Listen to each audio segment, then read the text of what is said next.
pas merveilleux?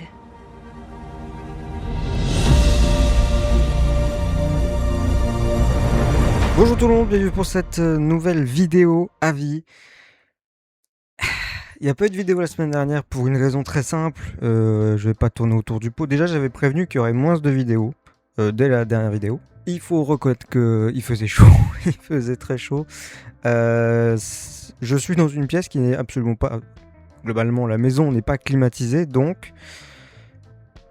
Disons que quand on approche 30 degrés, on a vraiment pas envie de chauffer encore plus parce que forcément j'utilise l'ordinateur et l'ordinateur chauffe quand rien que ce logiciel pour enregistrer est allumé et après il faut faire le montage, il faut mettre sur YouTube, tout ça, ça fait chauffer l'ordinateur et donc ça chauffe la pièce.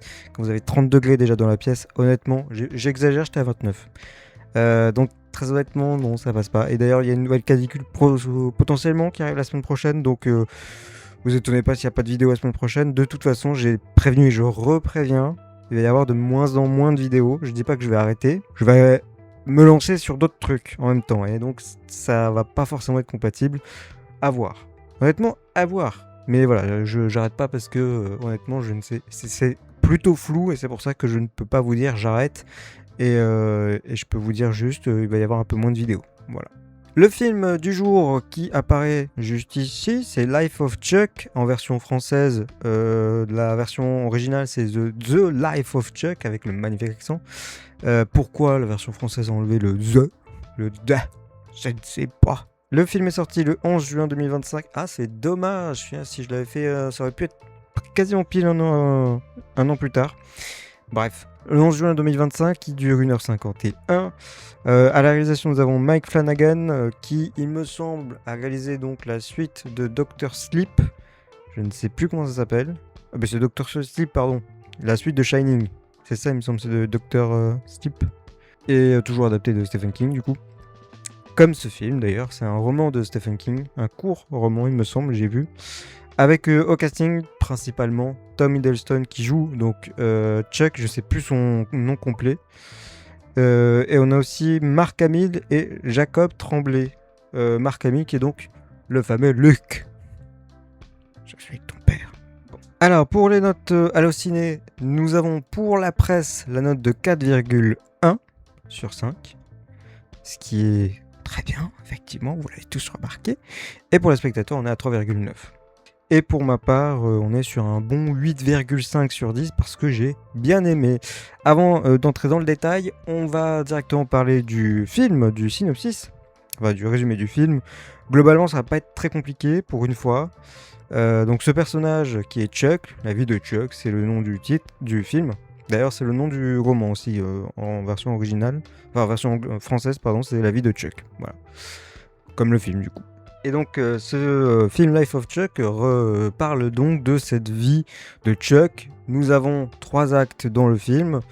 On va dire qu'il y a un acte qui parle un peu de son enfance et de comment il a grandi, dans quelles circonstances. Le deuxième acte, ça va être un peu un moment de pause entre guillemets dans sa vie où voilà, c'est un moment plus feel good. Et le troisième, c'est particulier. Mais en gros, le film, c'est la vie de Chuck. Je vous ai dit, hein, ça va pas être très compliqué à résumer. Hein. C'est le titre, la vie de Chuck. Il n'y a pas grand chose à dire de plus pour une fois. Alors, déjà, ce que je peux dire, c'est pas du tout dans l'ordre, mais c'est pas grave. Donc j'ai bien aimé le film, ça je l'ai déjà dit. Mais ce film est composé de 3 actes. Moi, ça me dérange pas spécialement, de façon générale, d'avoir 3 actes. Enfin, d'avoir des actes ou des séparations de je ne sais quoi. Ça me dérange absolument pas. Et il faut dire que dans ce film, c'est particulièrement utile et logique. C'est vraiment, le film est construit en 3 actes. Et ces 3 actes ont une logique. Alors, ce qui est particulier, c'est qu'on commence avec l'acte 3. Ensuite, c'est l'acte 2, forcément. Hein, là, pour le coup, ça aurait été vraiment bizarre de mélanger n'importe comment. Et le dernier acte, c'est le premier acte. Voilà. Globalement, j'ai eu besoin d'explications, j'avoue, parce que après avoir visionné le film, j'avais pas très bien compris le troisième acte qu'on voit, qui est donc le premier. J'avais pas forcément compris, et une fois qu'on m'a expliqué, en fait, c'est tellement intelligent que j'ai pas compris. Ouais. Balle perdue là. Parce que donc là je vais entrer dans les spoilers, donc attention, mais le troisième acte, c'est particulier, c'est très mystique, c'est une pluie de météorites, je crois, enfin il y a plein d'événements, pas une pluie de météorites, mais il y a plein de catastrophes entre guillemets naturelles qui se passent, et les personnages viennent. Voilà. Tout le monde meurt en fait, hein, tout le monde meurt, et il se passe des trucs particuliers, notamment des pubs partout, des affiches, mais littéralement partout, même jusqu'à aller sur les fenêtres des maisons et s'éclairer la nuit avec Merci Chuck. 39 merveilleuses années, un truc comme ça. Merci Chuck. Et personne ne connaît ce Chuck. Et donc là, j'avoue que j'avais pas très bien compris, pas très bien saisi. Pourtant, c'est hyper, c'est logique et c'est très très bien foutu pour le coup. Parce que littéralement, en fait, on est dans la tête de Chuck. Et on le sait, c'est quand même plutôt expliqué dans le troisième acte, quand il est enfant, adolescent, qu'il est au lycée, je crois, qui rencontre en fait tous ceux qu'on a vus dans le troisième acte, qui étaient dans sa tête, qui ne le connaissent pas, parce qu'ils s'en rappellent pas, tout simplement. Mais voilà, c'est tous ceux qu'il a croisés dans sa vie et qu'on voit dans le troisième acte, qui se passe donc dans sa tête. Et non, la planète ne meurt pas, c'est juste que lui est en train de mourir. Je crois qu'il meurt d'un cancer ou quelque chose comme ça. Il y a une maladie et il meurt à 39 ans. Et c'est pour ça en fait que tout explose, que les planètes, on les voit même exploser au fur et à mesure. Parce que c'est lui qui littéralement qui est juste en train de mourir et voilà, tout se passe dans sa tête. C'est tellement logique, mais je ne sais pas pourquoi, je n'ai pas compris. Pourtant, je vous jure que j'étais dedans. Et j'ai bien aimé. Ce qui peut être éventuellement ajouté, déjà le casting est plutôt bon. L'acting est très bon. Mark Hamill en papy comme ça, c'était plutôt fun, on va dire. Tom Hiddleston, rien à dire, franchement, il est parfait dans ce rôle. L'acte 2 est vraiment feel good. C'est un long moment, il y a une longue séquence de danse avec une musicienne qui joue, je ne sais plus quel instrument, je veux dire du tambour bêtement, mais je sais pas si c'est des percussions ou quoi. C'est tellement basique. Et c'est vraiment cool et ça marche super bien et juste t'as pas envie que ça s'arrête en fait.